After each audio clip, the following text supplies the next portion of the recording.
Start में हम एक ऑर्फनेज को देखते हैं और यहीं पर हमें मूवी के दो इम्पोर्टेंट कैरेक्टर्स दिखाए जाते हैं, जिनमें एक तो था क्लीटस कैसिडी और दूसरी फ्रांसिस बैरिसन थी। वो दोनों अपने अपने रूम में बैठे होते हैं और ये जगह किसी मेंटल असाइलम के वार्ड की तरह लग रही थी। यहाँ पर हम नोटिस करते हैं कि फ्रांसिस काफी डरी होती है। तब क्लीटस उससे पूछता है कि आखिर डॉक्टर ने तुम्हें क्या कहा। तब फ्रांसिस कहती है कि मेरी म्यूटेशन काफी तेजी से बढ़ती जा रही है और मैं आहिस्ता आहिस्ता एक पावरफुल म्यूटेंट बनती जा रही हूँ और मैं बहुत डरी हुई हूँ, क्योंकि इस टाइम उसे कुछ लोग एक बड़े से एक्सपेरिमेंट के लिए ले जाने वाले होते हैं, जिस पर क्लीटस उसे तसल्ली देता है कि तुम टेंशन मत लो, सब कुछ ठीक हो जाएगा। और वो ये भी कहता है कि वो लोग तुम्हारे ऊपर कोई भी एक्सपेरिमेंट नहीं कर सकते, क्योंकि तुम उन लोगों की इकलौती उम्मीद हो और वो तुम्हें खुद से दूर नहीं करेंगे। लेकिन तभी कुछ लोग वहाँ पर आकर फ्रांसिस को जबरदस्ती अपने साथ ले जाने लगते हैं। तब ये देखकर क्लीटस को बहुत गुस्सा आता है, इसीलिए वो आउट ऑफ कंट्रोल हो जाता है। अब एक तरफ तो वो लोग पुलिस की गाड़ी के अंदर फ्रांसिस को ले जा रहे थे, तो उधर क्लीटस गुस्से में जोर जोर से विंडो पर हाथ मार रहा होता है। अब वो लोग फ्रांसिस को एक सीक्रेट लोकेशन पर ले जाने लगते हैं, लेकिन रास्ते में फ्रांसिस अपनी सोनिक पावर की मदद से यानी आवाज की ताकत की वजह से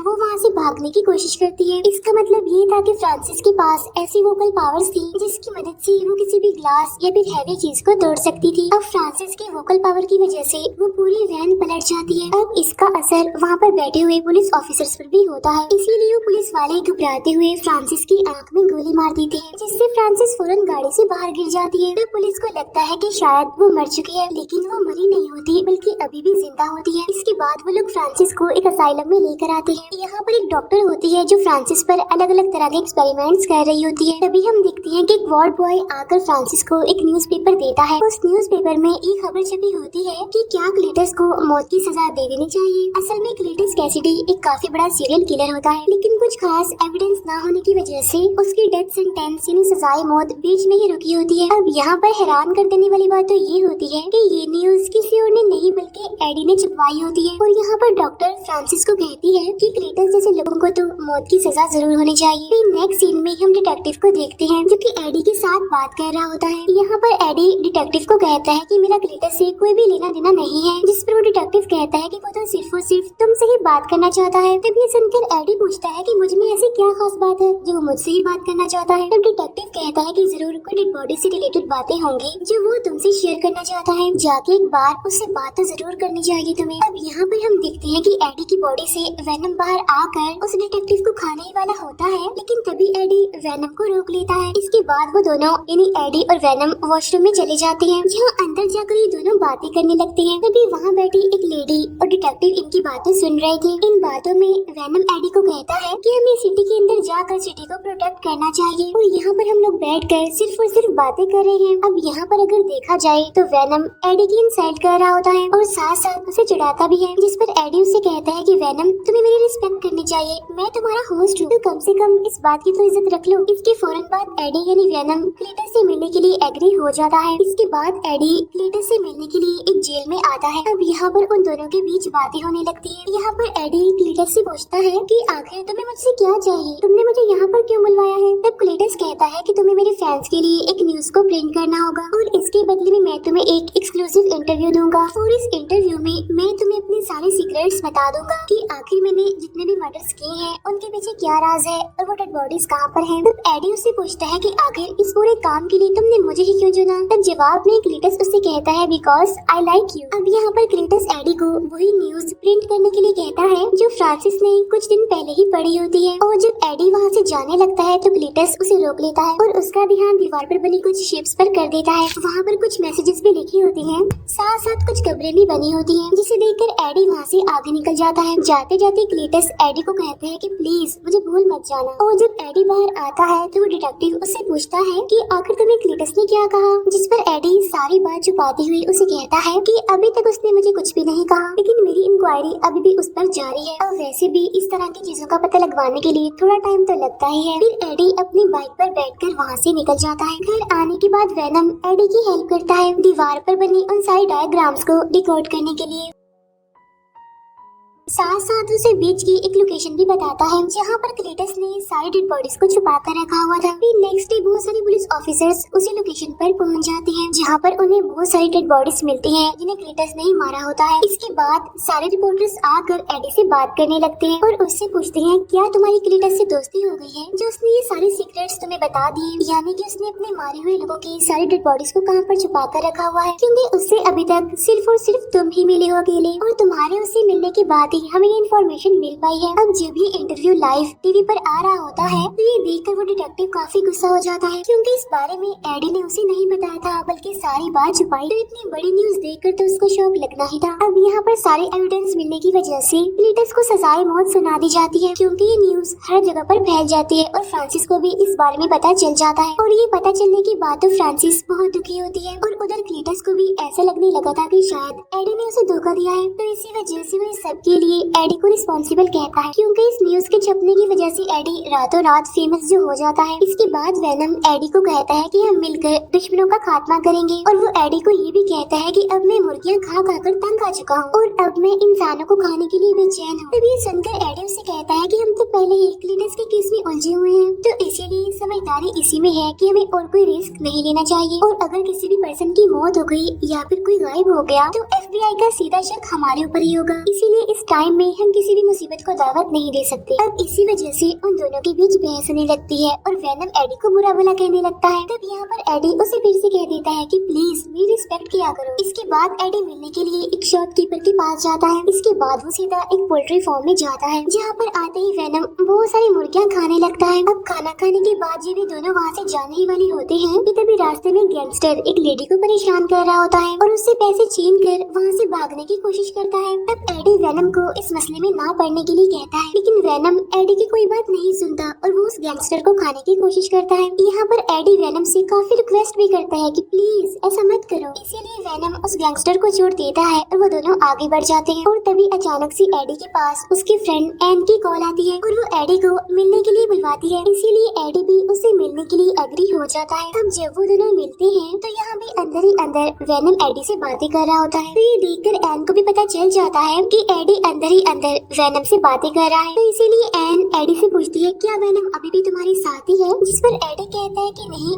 वेनम तो मर चुका है। तभी एन एडी को बताती है कि मेरी एंगेजमेंट हो गई है। तभी देखकर एडी थोड़ा सा इमोशनल हो जाता है और तभी एन एडी से कहती है हे वेनम कैसे हो, और मैं जानती हूँ कि तुम इस टाइम भी एडी के अंदर ही हो, तो इसीलिए प्लीज एडी का ख्याल रखना। तभी सुनकर एडी काफी हैरान हो जाता है और अपनी बाइक पर बैठकर अपने घर के लिए जाने लगता है जहाँ पर वेनम एडी को समझाता है कि तुम्हें इन छोटी छोटी बातों पर दुखी नहीं होना चाहिए क्योंकि हम तो बड़े कामों के लिए बने हैं ना। तब एडी उसे कहता है कि तुम्हें किसी से प्यार नहीं हुआ ना, इसीलिए तुम मेरी फीलिंग्स को नहीं समझ सकते। फिर नेक्स्ट डे हम देखते हैं कि वेनम खुद ही अपने लिए खाना बना रहा होता है और यहाँ पर वेनम एडी को एक स्ट्रॉन्ग सा ब्रेकफास्ट लेने के लिए कहता है क्योंकि जब तक एडी नहीं खाएगा तब तक वेनम को भी कुछ नहीं मिलेगा। और तभी हम यहाँ पर देखते हैं कि उनके पास एक लेटर आया होता है और ये लेटर क्लीटस का होता है जिसमें क्लीटस एडी को कह रहा होता है कि तुम्हारी वजह से मुझे मौत की सजा हो रही है। साथ ही साथ क्लीटस उसमें अपने पुराने बुरे कामों में लिखकर बता रहा होता है कि अगर मैं पैदा ही न होता तो मेरी ग्रैंड मदर को कौन मारता, साथ साथ मेरी मदर को बाथ टब में डिबोकर कौन मारता। इसका मतलब ये था कि क्लीटस ने अपनी फैमिली तक को नहीं छोड़ा था। तब क्लीटस ने उसमें ये भी लिखा होता है कि सब कुछ होने के बाद मेरे फादर ने मुझे एक ऑर्फनेज में भेज दिया और वहाँ के बच्चे भी मुझे मारा करते थे, लेकिन फिर मैं वहाँ पर फ्रांसिस से मिला जो कि एक म्यूटेंट थी जिसके पास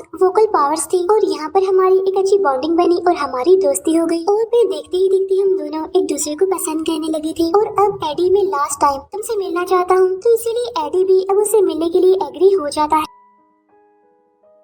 इसके बाद भी हम देखते हैं कि एडी उससे मिलने के लिए जेल में जाता है जहाँ पर क्लीटस एडी को बताता है कि मैं हमेशा से एक फैमिली के लिए तरसता रहा, जिस पर एडी कहता है कि हाँ अपनी ग्रैंड मदर और अपनी माँ को मारने के बाद ऐसा तो होना ही था। यहाँ पर क्लीटस उससे कहता है कि अगर मुझे मौत की सजा हो गई तो मेरी मौत के रिस्पॉन्सिबल कोई और नहीं बल्कि तुम होगे। साथ साथ वो एडी को ये भी कहता है कि एडी तुम इंसानियत पर एक धब्बा हो। असल में ये क्लीटस की एक चाल होती है क्योंकि वो एडी को गुस्सा दिलाने की कोशिश कर रहा था और यही वजह होती है कि वेनम को भी उस पर गुस्सा आने लगता है, इसीलिए वो एडी के पेट से निकलकर क्लीटस को मारने लगता है। लेकिन अब क्योंकि क्लीटस काफी चालाक होता है, इसलिए वो उसके हाथ को पकड़कर उस पर बाइट कर लेता है। लेकिन तभी वहाँ पर गार्ड आकर उनकी लड़ाई छुड़वा देता है। इसके बाद जब एडी वहाँ से जाने लगता है तो क्लीटस उससे कहता है कि खून का टेस्ट मैंने पहले भी किया है, लेकिन तुम्हारा खून तो बिल्कुल अलग है। अब तभी हम देखते हैं कि जब क्लीटस ने एडी को काटा था तो उसके सिम्बियोट का थोड़ा सा पार्ट क्लीटस के अंदर ही रह जाता है। इसके बाद हम देखते हैं कि जब एडी अपने घर पहुंच जाता है तो वेनम उससे माफी मांगता है कि मुझे ऐसा नहीं करना चाहिए था, जहाँ पर एडी उसे समझाता है कि तुम्हारा खुद पर कंट्रोल होना चाहिए और अगर तुमने क्लीटस को मार दिया होता तो उसकी मौत का सीधा इल्जाम मेरे ऊपर ही आता, जिसकी वजह से बहुत बड़ा मसला बन सकता था।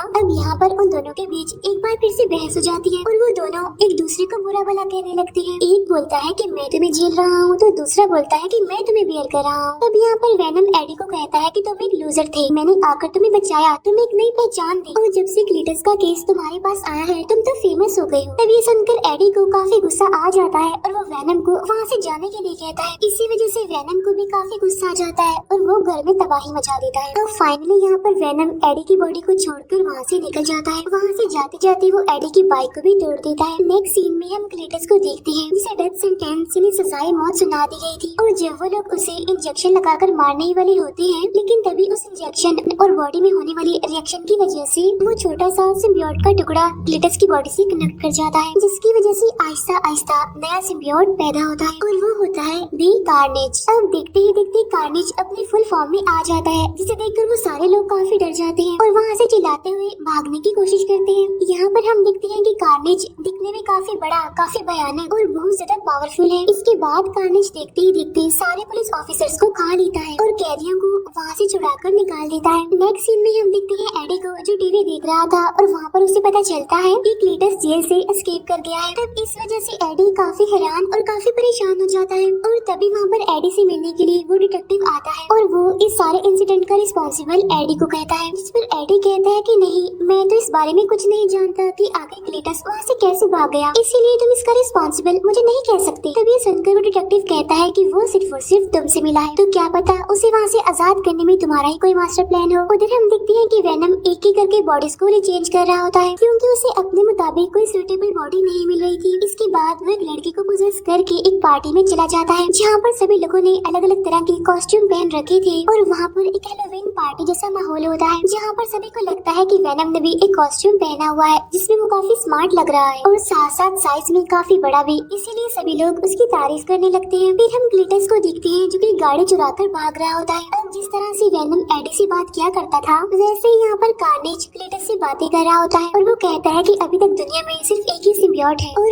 वो है वेनम, और अगर हम दोनों मिलकर उसे खत्म कर दें यानी वेनम को खत्म कर दें तो पूरी दुनिया पर हमारा ही राज होगा। जिस पर क्लीटस कहता है कि सबसे पहले मुझे अपने पार्टनर यानी फ्रांसिस को आजाद करवाना है क्योंकि मैं उससे बहुत प्यार करता हूँ और वो मेरे साथ होने चाहिए। तभी ये सुनकर कार्नेज भी उसकी बात पर एग्री करता है। उधर पार्टी में वेनम काफी एंजॉय कर रहा होता है, डांस कर रहा होता है और इवन वो कंपटीशन भी जीत जाता है। वहाँ पर वेनम एक स्पीच भी देता है लेकिन वो एडी को काफी मिस कर रहा होता है। फिर एडी उसी ऑर्फनेज में पहुँचता है जहाँ पर क्लीटस रहा करता था, जहाँ उसे दीवार पर CK+FB लिखा हुआ दिखाई देता है। तब एडी डिटेक्टिव को कॉल करके उसे इस बारे में इन्फॉर्म करता है कि मैं उस ऑर्फनेज में हूँ जहाँ पर क्लीटस रहा करता था। तब यहाँ पर डिटेक्टिव उससे पूछता है कि आखिर FB का मतलब क्या है। तब एडी उसे बताता है कि FB का मतलब फ्रांसिस बैरिसन है। तब ये सुनकर वो डिटेक्टिव कहता है कि हमारे कुछ लोग फ्रांसिस को एक बड़े एक्सपेरिमेंट के लिए ले जा रहे हैं। यहाँ पर वो डिटेक्टिव उस इंसिडेंट की बात कर रहा होता है जो पुलिस ऑफिसर ने फ्रांसिस पर गोली चलाई थी, लेकिन उस डिटेक्टिव को ये बात पता नहीं होती कि फ्रांसिस बैरिसन अभी जिंदा है। उधर क्लीटस एक शॉप में जाकर उसकी ऑनर को मार डालता है, साथ ही वो वहाँ के कंप्यूटर को हैक करके सीक्रेट लोकेशन यानी उस असाइलम का भी पता लगवा लेता है जहाँ पर फ्रांसिस को रखा गया था। अब उस असाइलम में आने के बाद तो सबसे पहले वो वहाँ के डॉक्टर्स को मारता है और फिर वो फ्रांसिस से मिलने के लिए आता है और यहाँ पर ये दोनों एक दूसरे की आमने सामने आकर बहुत खुश होते हैं। यहाँ पर क्लीटस कार्नेज की मुलाकात फ्रांसिस से करवाता है। अब ये तीनों आपस में मिलकर काफी खुश हो रहे होते हैं। इसके बाद ये तीनों ही गाड़ी की मदद से वहाँ से भागने लगते हैं और अब इनके पीछे पुलिस पड़ चुकी होती है, लेकिन कार्नेज के सामने कौन टिकने वाला था। कार्नेज बाहर आकर सारी पुलिस की गाड़ियों को उठा कर फेंकने लगता है और सभी पुलिस ऑफिसर्स को वो जान से मार डालता है। उधर वेनम एक दूसरी बॉडी में आकर उसी शॉपकीपर के पास आता है, जहाँ पर वो उनसे कुछ खाना और चॉकलेट्स मांगता है, क्योंकि एडी को छोड़ने के बाद वो काफी दिनों से भूखा था। फिर एडी को पुलिस कस्टडी में ले लिया जाता है, क्योंकि पुलिस को लग रहा था कि कल रात जो अटैक हुआ है उसके पीछे एडी का है, क्योंकि एडी के घर के पास उन्हें बहुत सारी डेड बॉडीज भी मिली थी। यहाँ वो डिटेक्टिव एडी को सारी बात सच बताने के लिए कहता है। तब एडी कहता है कि जब तक मैं एक फोन कॉल नहीं करता तब तक मैं तुम्हें कुछ भी नहीं बताऊंगा। तो इसके बाद एडी एन को कॉल करता है। तब उसकी बात सुनकर एन उस डॉक्टर के साथ बैठकर एडी से मिलने आ जाती है। तब उससे मिलने के बाद एडी एन से कहता है कि सिटी में जो भी हादसे हो रहे हैं उसके पीछे ग्लिटस का हाथ है, क्योंकि एक अननोन पावर जो सब पर अटैक कर रही है उसने एक नए सिम्बियोट को पैदा कर दिया है। एडी यहाँ पर ये भी बताता है कि अब मैं और वेनम एक साथ नहीं है, तो इसीलिए एन प्लीज तुम जाओ और वेनम को ढूंढो, क्योंकि एक वेनम ही है जो कार्नेज को हरा सकता है। अब क्योंकि एन जानती थी कि वो शॉपकीपर वेनम के बारे में जानती है, तो इसीलिए वो सीधा वहाँ पर जाती है और उनसे पूछती है क्या आपने वेनम को देखा है, कि वेनम तो उस शॉपकीपर की बॉडी के अंदर ही छुपा होता है। और वो एन को कहता है कि इस टाइम मैं एडी से बहुत नाराज हूँ। तब यहाँ पर एन वेनम से रिक्वेस्ट करती है कि एडी को तुम्हारी मदद की जरूरत है, जाओ और उसकी हेल्प करो। तब ये सुनने के बाद वेनम फाइनली एडी से मिलने के लिए एग्री हो जाता है। उधर क्लीटस और फ्रांसिस पूरे शहर में तबाही मचाते हुए घूम रहे होते हैं, जहाँ क्लीटस की बॉडी से निकलकर कार्नेज कहता है कि मेरा अगला शिकार वेनम है, यानी कि एडी। इसके बाद हम देखते हैं कि वेनम यानी कि एन एडी से मिलने आए होते हैं। इसके बाद ये तीनों किसी तरह करके वहाँ से भाग जाते हैं, जहाँ रास्ते में वेनम एडी को उससे माफी मांगने के लिए कहता है। तो इसीलिए यहाँ पर एडी फाइनली वेनम से माफी मांग लेता है। उधर वो डिटेक्टिव कहीं पर जा रहा होता है, लेकिन उसे रास्ते में क्लीटस मिल जाता है, इसीलिए वो गाड़ी से उतरकर सीधा क्लीटस पर शूट कर देता है। लेकिन तभी उसकी बॉडी से कार्नेज बाहर आकर उस डिटेक्टिव को पकड़ लेता है। इसके बाद जब फ्रांसिस एडी के घर पहुँचती है तो उसे वहाँ पर एन की रखी हुई रिंग मिलती है और तब वो उसे लेकर वहाँ से जाने लगती है। लेकिन वहाँ से जाने से पहले उसे एन की पिक्चर भी मिल जाती है, जिसकी मदद से वो सीधा आकर एन को पकड़ लेती है और फिर वो एन को कहती है कि हमारी शादी में जरूर आना। इसके बाद डॉक्टर एडी को कॉल करके कहता है कि यहाँ पर कुछ लोग आकर एन को ले जा चुके हैं। इसके बाद हम देखते हैं कि क्लीटस और फ्रांसिस दोनों शादी कर रहे होते हैं। अब यहाँ पर वो डिटेक्टिव भी होता है जिसे थोड़ी देर पहले इन्होंने प्रिजनर बनाया था। अब यहाँ एक तरफ तो उनकी शादी हो रही होती है, तो तभी वहाँ पर वेनम यानी एडी भी पहुँच जाता है। अब उसे वहाँ पर देखकर जैसे ही क्लीटस की बॉडी से कार्नेज निकलकर बाहर आता है तो उसे देखकर वेनम डर जाता है और वापिस से एडी की बॉडी के अंदर घुस जाता है। तब यहाँ पर एडी वेनम से पूछता है कि आखिर प्रॉब्लम क्या है, तुम बाहर क्यों नहीं आ रहे हो। तो वेनम उसे कहता है कि ये तो दी कार्नेज है, ये बहुत ज्यादा चालाक, तेज और पावरफुल होती है। तब एडी वेनम से कहता है कि बस तुम बाहर आ जाओ और बाहर आने के बाद तुम जिसे मर्जी खाओ, मैं तुम्हें अब नहीं रोकूंगा। तब ये सुनकर तो वेनम फुल स्पीड के साथ फौरन बाहर आ जाते हैं और अब यहाँ पर दो ग्रेट वॉरियर्स के बीच जबरदस्त फाइट छिड़ जाती है।